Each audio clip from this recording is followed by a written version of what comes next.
Hello and welcome to a new video. In today's video we're going to take a look at the best buffed lead, which is Toxicity at rank number 7, the best buffed Sesop, which is Samurott at number 2, and the best buffed Closer, which is Toxicroak at number 2. Yeah, today we're going to take a look at 3 buffed Pokemon together on one team. This team, of course, itself is not built to make sense with each other there, because you're already going to have 2 poison type Pokemon, which means you're going to have a double weakness to Psychic as well as Ground, which is not ideal, but hopefully it just doesn't really matter too much. And funnily enough, I actually had a comment recently under a video, after I already did the battles here as well, asking me to showcase Shadow Toxicroak because number 2 spot as the Closer. And yeah, here you go. We're going to take a look at Shadow Toxicroak today and see what this Pokemon can do. And I have to say, I am surprised on how good actually Shadow Toxicroak is. Like, this Pokemon really has a lot of play in the current meta, and I enjoyed this Pokemon a lot. Like, literally, this is my favorite Pokemon from this team was absolutely Toxicroak. Samurott was cool as well, not really my cup of tea, but Toxicroak honestly was a really good Pokemon to run. We're gonna see it here today as well. Yeah, of course, it is still a Pokemon that I kind of want to take a look at again at a later stage with a team that's built specifically around it. That's definitely something I can say here already, as yeah, having Toxicity in the lead here is not going to be the ideal play. Samurott Sesop, I guess, kind of works out well though, and as you can see here, we're going to actually be able to win the first battle. Next opponent, we're going to see a great lead for us. We're going to have here the Blastoise with the buffed Acid. We're going to be able to outspeed them if we wanted to, but I kind of want to go for better fast move alignment to guarantee win this matchup in the 2-shield scenario, so I don't have to deal with this Pokemon at all with my backline. And that is exactly what I'm going to go for. I'm going to go ahead and go for the Wild Charge. They can go down here to the next Wild Charge if they want to. And now I can decide if I want to use a shield again and try to realign, or if I want to go and swap out, for example, which I'm going to do here right now. This could well be a Skull Bash. Skull Bash is coming through here from the opponent, getting me kind of low, but they actually still get another move, which is kind of annoying. I, in hindsight, would have rather went for my Hydro Cannon there, which would have put them then into range for the Poison Sting, but they're going to swap out into the Drapion, and we see here the power of buffed Dynamic Punch on a Shadow Toxicroak. What the hell? Like, that is a neutral hit. And this is exactly why I think that the Shadow Toxicroak actually is a really cool Pokemon to have. And I'm mostly going to take a look at this Pokemon again in the Open Motor League as well there, because I have one built as a normal one though. But also, I want to take a look again at Shadow Toxicroak in a different team, because this is not my correct Shadow Toxicroak. Look at the damage here again. Like, what the hell? We're going to be able to actually get the KO here against the Blasters. I'm not too sure we're going to be able to actually knock out the Claydol there, because we have only Poison type moves against them. They survive with 1 HP here, and they can knock me out. Good game there, but like, look at the damage output. But yeah, I not only have here a team that is not really ideal around Toxicroak, I also have the wrong Toxicroak. I actually have another one built that has really good PvP IVs, but has a lower CP level, and that's why I decided to go for this one, because I didn't look at the CP, like at the IVs at all, because I thought like, yeah, okay, the one with the ones that are close to 1500 must be the better one. Absolutely not. But yeah, we're going to have more of an attack investment here today, I guess. But anyway, we're going to see here the Sandslash against us. We're going to mostly let the move go. It's going to be the Ice Punch, and I can swap out into the Toxicroak as I swap out into the Sableye. We can go for some neutral damage here with the... I actually should have swapped out here most likely. I actually should have swapped out here, I think, because a Shadow Ball is not going to be enough to knock them out, I think. But yeah, we're going to be able to do some nice neutral damage here. Never mind, sorry, yeah, forgot Shadow Toxicroak is absolutely busted in terms of the damage output that it has. So here we're going to have a Zimro, a Pokemon that would be great for my lead, but the lead is down, and we're going to be able to do a ton of damage here with Toxicroak as well, while keeping a charge move stored for later on as well, which is going to be very nice. We have here the Player coming through, and they are going to stay in here. We can go for a Hydro Cannon, trying to get them in a KO range. Even if there's with 1 HP, we might be able to farm down with Poison Sting from this range, which is now what I hope for. And I'm fairly certain this Hydro Cannon is just not going to be enough from the Samurott. It is not going to be enough to knock them out. And so I'm forced to go straight for the Dynamic Punch here. But can we still win this battle? I am not too sure. We're going to be able to get the KO here for sure. I don't even have to hit a bubble for that. And we can still win against the Azumarill.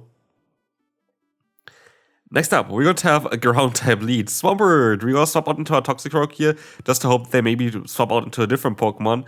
And they do that. They actually swap out here into their, Corviknight, which is okay for us. I actually like the combination, by the way, between Corviknight and a Mudboy, and then another Flyer in the back. I think that's a great combination of Pokemon to use. I'm not too sure if they're going to have that here.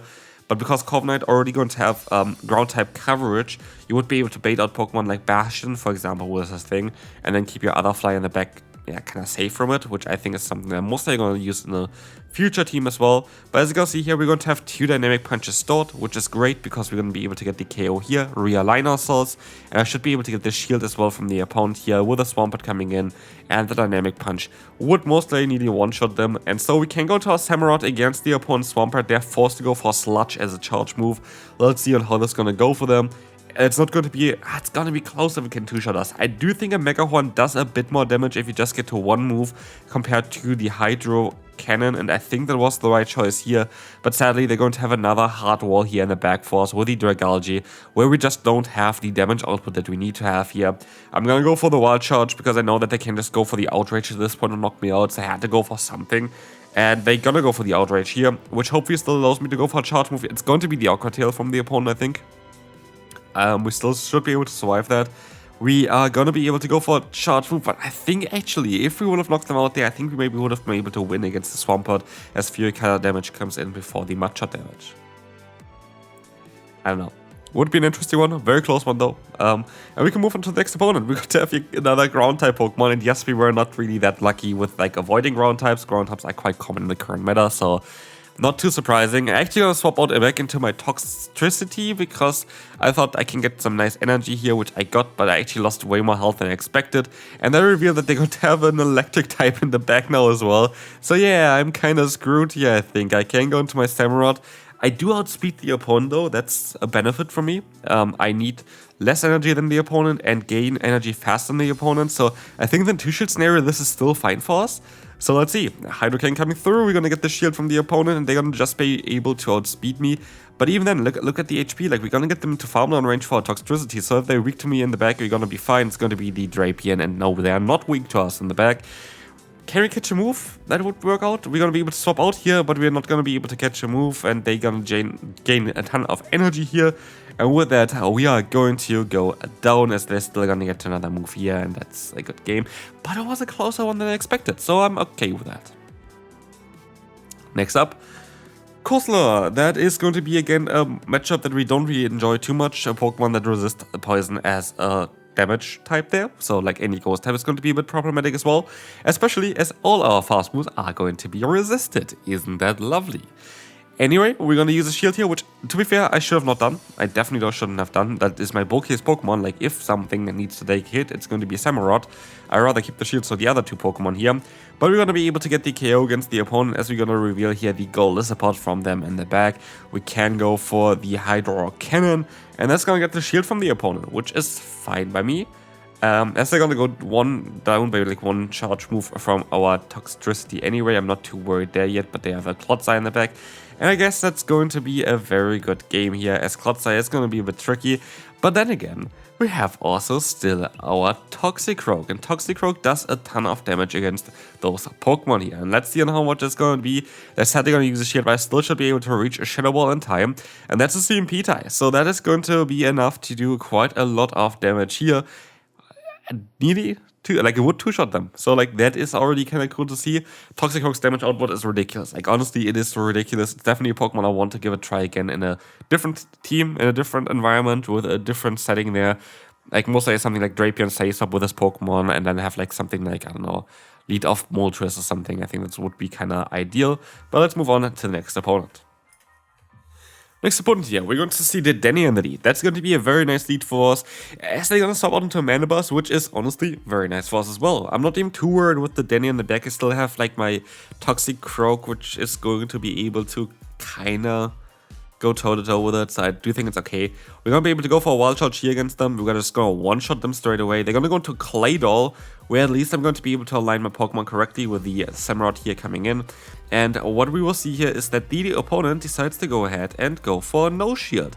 So I don't actually need to use a shield here with my Samurott either. I can try to swap out straight away, which I can do here. And they're going to go to the Denny at the same time, so I have the same pacing as the opponent. So yeah, Dynamic Punch comes through at the same time as they can go for their Parabolic Charge here. Dynamic Punch very hard-hitting move, of course, would be resisted here. And of course, I'm gonna wait that they can boost their defense up first before they get hit by one.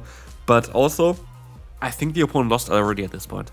I think the opponent lost already because what I can do is I can go for the next charge move directly for a swap. Here are two things that's going to either happen here. Okay, the opponent forfeits anyway, but I can still talk about it. Either the opponent would be, swapping out themselves into their Claydol. I would be able to farm them down. I still have my Dynamic Punch stored there and I would be able to knock out the Dedenne. Or the opponent would stay in, go for a charge move, I catch the move and I win the game as well with that. So like there was no way I could have lost the battle there at the last battle there. I think that's also most likely why the opponent decided to forfeit there. So anyway, let's take a look at the next opponent. We're going to have here the Samurott aligned against Blastoise. And we see the shield coming up. And do we return? Yeah, we're going to go for a shield here as well.